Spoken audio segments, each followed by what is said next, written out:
नमस्कार, आप देख रहे हैं कैपिटल टीवी की स्पेशल स्टोरी। मैं हूं परवीन शेख। क्या भारत से अब अंडरवर्ल्ड डॉन दाऊद इब्राहिम की जड़ें उखड़ चुकी हैं? मुंबई में क्या दाऊद का नेटवर्क अब पूरी तरह से खत्म हो गया है? ये वो सवाल हैं जो डी कंपनी पर भारत की जांच एजेंसियों के एक्शन के बाद उठ रहे हैं। दुनिया के मोस्ट वांटेड दाऊद इब्राहिम का साम्राज्य अब पूरी तरह से खत्म हो गया है। इसकी तस्दीक भारतीय जांच एजेंसी रॉ ने भी की है। क्या है पूरी खबर, आपको बताएंगे अपनी इस स्पेशल स्टोरी में। छोटा शकील ने खोला सबसे बड़ा राज। दाऊद फुल प्रूफ सुरक्षा घेरे में रहता है। वहीं मचमच की मौत से दाऊद को झटका। दाऊद का राइट हैंड पुलिस के हत्थे चढ़ा। अंडरवर्ल्ड डॉन दाऊद इब्राहिम भारत ही नहीं, दुनिया के मोस्ट वांटेड आतंकवादियों में से एक है। उस पर ग्लोबल टेररिस्ट का ठप्पा है। इंटरपोल की रेड लिस्ट में उसका नाम है। सिर पर 25 मिलियन अमेरिकी डॉलर का इनाम है। दशकों से भारतीय एजेंसियों को दाऊद की तलाश रही है। अंडरवर्ल्ड डॉन दाऊद इब्राहिम के सिंडिकेट से जुड़े अंतरराष्ट्रीय नारकोटिक्स नेटवर्क के खिलाफ मुंबई पुलिस ने एक बड़ी कार्रवाई की है। दुबई में छिपे मोहम्मद सलीम सुहेल शेख उर्फ लविश को गिरफ्तार किया गया है, जो दाऊद के भरोसेमंद साथी सलीम डोला का प्रमुख सहयोगी माना जाता है। ये गिरफ्तारी 252 करोड़ रुपए की मेफेड्रोन बनाने वाली फैक्ट्री से जुड़ी जांच के सिलसिले में हुई। अधिकारियों ने बताया कि शेख 2024 से संयुक्त अरब अमीरात यानी यूएई में छिपा हुआ था।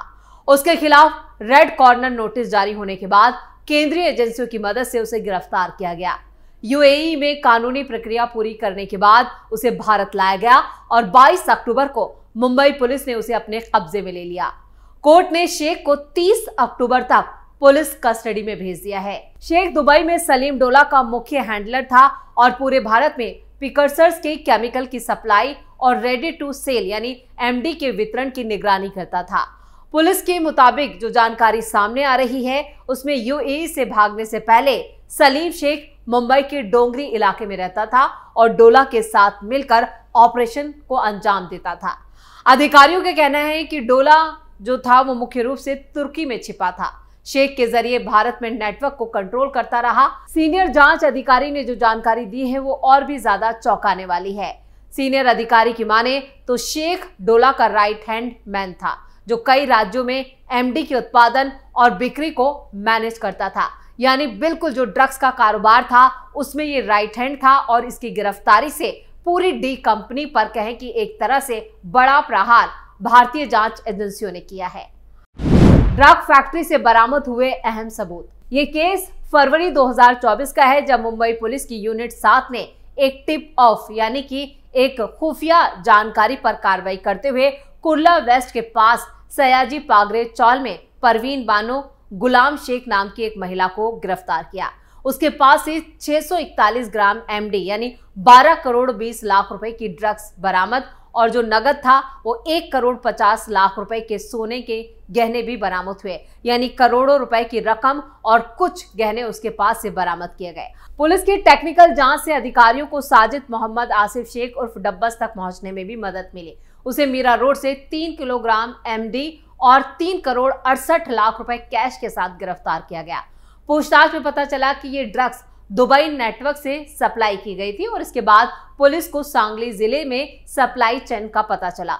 25 मार्च 2024 को इरावली गांव यानी यहाँ पर ये पुणे में के पास एक गांव है, वहां पर एक बड़ी एमडी ड्रग की फैक्ट्री पर छापा मारा गया। इस रेड में 245 करोड़ की कीमत के 122.5 किलोग्राम एमडी और प्रिकर्स केमिकल और कच्चा माल बरामद किया गया। मौके पर 6 लोगों को गिरफ्तार किया गया। डीसीपी यानी डिटेक्शन विशाल ठाकुर ने इसकी जानकारी दी। जांच में यह भी सामने आया कि कई आरोपी विदेशों में छिपे हुए थे। उनके खिलाफ रेड कॉर्नर नोटिस जारी किया गया। अब तक पुलिस ने एमडी, कैश, गाड़ियां, सोना और 256 करोड़ 49 लाख रुपए की संपत्ति जब्त की है। इस मामले में कुल 15 आरोपियों को भी गिरफ्तार किया गया है, जिनमें से 3 को विदेश से भारत लाया गया है। यह मामला महाराष्ट्र, गुजरात, मध्य प्रदेश और उत्तर प्रदेश समेत 7 राज्यों में फैले एक बड़े ड्रग निर्माण और तस्करी नेटवर्क का पर्दाफाश करता है। जांच में यह भी पता चला है कि सिंडिकेट ने मनी ट्रांसफर के लिए अंगड़िया चैनल और हवाला रूट का इस्तेमाल किया।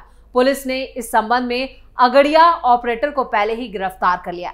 यानी पूरा हवाला के जरिए एक बड़ा कारोबार चलाया जा रहा था। ये जो पूरा ड्रग्स रैकेट है वो भारत के 7 राज्यों तक फैला हुआ था और जिस सलीम डोला की गिरफ्तारी हुई है और इसमें जो राइट हैंड है दाऊद इब्राहिम का, उसे भी गिरफ्तार कर लिया गया है। उसे दुबई से भारत लाया गया है। यानी ये एक पूरी लंबी चेन है जिसमें से एक एक करके सभी गुर्गे गिरफ्तार हो रहे हैं। डी कंपनी का ग्लोबल ड्रग लिंक। अधिकारियों के मुताबिक कॉटन ग्रीन का रहने वाला सलीम डोला दाऊद इब्राहिम के सहयोगी इकबाल मिर्ची की मौत के बाद डी कंपनी के नारकोटिक्स बिजनेस को फिर से शुरू करने में अहम भूमिका निभा रहा था। डोला का नेटवर्क जो है वो दक्षिण अफ्रीका और मैक्सिको के कार्टेल तक फैला हुआ है।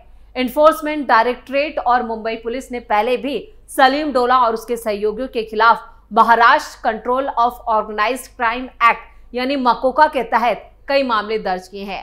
नारकोटिक्स कंट्रोल ब्यूरो ने 6.4 करोड़ रुपए की संपत्ति भी इसकी फ्रीज की। इससे पहले सलीम डोला के बेटे ताहिर और भतीजे मुस्तफा मोहम्मद कुब्बावाला को भी सांगली ड्रग फैक्ट्री केस के सिलसिले में यूएई से भारत लाया गया था।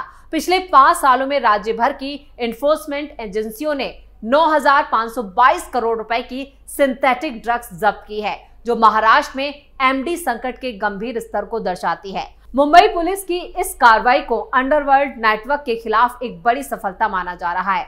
अधिकारियों ने बताया कि आगे भी अंतर्राष्ट्रीय सहयोगियों और स्थानीय ऑपरेटर्स के खिलाफ छापेमारी और गिरफ्तारी की कार्रवाई जारी रहेगी। यानी ये सिर्फ शुरुआत है जिसमें आप अंदाजा लगाइए 1 लाख करोड़ रुपए की ड्रग्स बरामद की गई है। कुल मिलाकर ये मामला जितना सीधा दिखता है उतना सीधा है नहीं, बल्कि काफी संवेदनशील और गंभीर मामला है। सांगली में एक पूरी फैक्ट्री इस ड्रग्स की चलाई जा रही थी और ये ड्रग्स भारत के हर राज्य में पहुंचाई जा रही थी। जिस तरह से भारत के 7 राज्य इसमें शामिल गए हैं, 7 राज्यों का कनेक्शन सामने आया है। यानी आप यकीन मानिए कि ये कितना बड़ा नेटवर्क है जिसका पर्दाफाश मुंबई पुलिस और जांच एजेंसियों ने किया है। ईडी ने भी हवाला के जरिए करोड़ों की जब्ती की है, करोड़ों की प्रॉपर्टी को फ्रीज किया गया है और करोड़ों की संपत्ति इस वक्त और आने वाले वक्त में फ्रीज की जाएगी।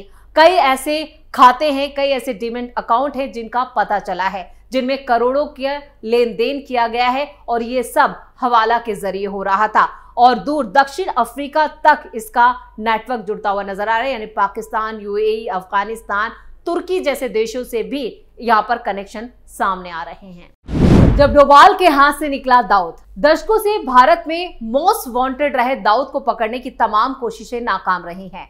उसके ठिकाने लगाने के प्लान तो खुद अजीत डोभाल भी शामिल थे, जो अब राष्ट्रीय सुरक्षा सलाहकार यानी एनएसए हैं।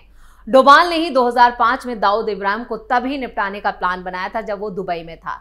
पूर्व गृह सचिव और बीजेपी नेता आर.के. सिंह ने 2015 में उस प्लान की जानकारी भी सार्वजनिक की थी। डोभाल उस वक्त तक इंटेलिजेंस ब्यूरो यानी आईबी से रिटायर हो चुके थे। बात 2005 की है। जनवरी में अजीत डोभाल आईबी से रिटायर हुए। उसके कुछ दिन बाद खबर आई कि दाऊद इब्राहिम की बेटी महारूख का निकाह पाकिस्तानी क्रिकेटर जावेद मियांदाद के बेटे जुनैद से होने वाला है। निकाह 9 जुलाई को मक्कास में होना था और वलीमा 23 जुलाई को दुबई के ग्रांड हयात में। भारतीय जांच एजेंसियों ने सही मौका समझकर दाऊद को निपटाने की सोची। बहुत ही कम ऐसा होता है जब दाऊद के मूवमेंट की जानकारी मिलती है। प्लान फेल होता तो बड़ी फजीयत भी होती। सरकार ने अपने ऊपर कोई भी तोहमत नहीं चाहती थी, इसलिए कमांडो भेजने के बजाय छोटा राजा गैंग की मदद लेने का फैसला हुआ। छोटा राजन 1993 बम धमाकों के बाद से दाऊद से अलग हो चुका था। पूरे ऑपरेशन की जिम्मेदारी अजीत डोभाल के सिर पर थी। उधर छोटा राजन भी दाऊद से बदला लेने को तड़प रहा था और दाऊद ने 2000 में ही छोटा राजन पर बैंकॉक में हमला करवाया था। डोभाल के इशारे पर राजन ने अपने 2 भरोसेमंद शूटर्स विकी मल्होत्रा और फरीद तनाशा को दाऊद को ठिकाने लगाने का काम भी सौंपा। आर.के. सिंह के मुताबिक इनकी ट्रेनिंग भारत में एक सीक्रेट लोकेशन पर की गई। दोनों को दुबई पहुंचने के लिए जाली ट्रेवल डॉक्यूमेंट्स और टिकट्स भी दिए गए। अब तक तो सब ठीक चल रहा था, मगर आईबी को मुंबई पुलिस की गतिविधियों का पता नहीं था। मुंबई पुलिस को भारत में छोटा राजन गैंग के सदस्यों की मौजूदगी की भनक लग गई और दोपहर में यहाँ पर डोभाल मुंबई के एक होटल में बैठकर राजन गैंग के शूटर्स को ब्रीफ भी कर रहे थे। तभी पुलिस ने धावा बोल दिया। डोभाल को बहुत गुस्सा आया। उन्होंने पुलिस को बताने की कोशिश की कि वो कौन है, लेकिन मुंबई पुलिस तनाशा और मल्होत्रा को अरेस्ट करके ले गई। डोभाल को मजबूरी में कदम पीछे खींचने पड़े। होटल में रेड करने वाली टीम में शामिल रही पूर्व आईपीएस अधिकारी मीरा बोरवंकर ने बाद में कहा कि उन्हें डोभाल के प्लान की जरा भी खबर नहीं थी। इसी बात को कई अखबारों ने भी छापा। दो एजेंसियों के बीच तालमेल की कमी की वजह से यह प्लान फेल हो गया। पुलिस को नहीं पता था कि अजीत डोभाल रिटायर होने के बाद एजेंसी के साथ मिलकर काम कर रहे हैं। पूर्व आईपीएस अधिकारी ने भी दावा किया था कि उन्होंने मल्होत्रा को छोड़कर जाने से मना किया तो डोभाल ने उन्हें सबक सिखाने की बात भी कही। मीरा ने अपनी किताब मैडम कमिश्नर में भी इस वाकये का जिक्र किया है। यानी बहुत पहले 2015 में ही दाऊद इब्राहिम को ठिकाने लगाने की पूरी प्लानिंग हो चुकी थी और ये पूरा प्लान खुद एनएसए अजीत डोभाल ने बनाया था।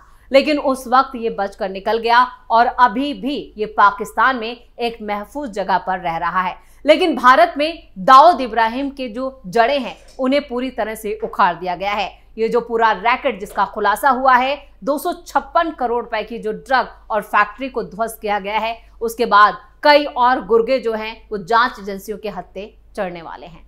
तो इसी के साथ स्पेशल स्टोरी में इतना ही। वीडियो कैसा लगा कमेंट करके अपनी राय जरूर दें। वीडियो को लाइक करें, शेयर करें और कैपिटल टीवी को सब्सक्राइब जरूर करें। धन्यवाद।